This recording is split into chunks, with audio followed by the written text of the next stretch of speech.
राम कृष्ण हरी. भाऊ सोबत असेल तर संकटही लहान वाटते.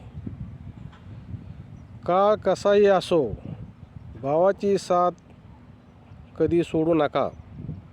भाऊ सोबत असल्यामुळे श्रीरामांना विजय मिळाला आणि भाऊपासून दूर गेल्यामुळे रावणाचा पराभव झाला. नात्यामध्ये सर्वात मजबूत नातं म्हणजे भावाचं नातं. सुखात अनेक लोक साथ देतात, पण संकटात जो खांद्याला खांदा लावून उभा राहतो तो भाऊच असतो. म्हणून लक्षात ठेवा, भाऊ म्हणजे आयुष्यभराची ताकद असते, आधार असतो. राम कृष्ण हरी. राम कृष्ण हरी. राम कृष्ण हरी.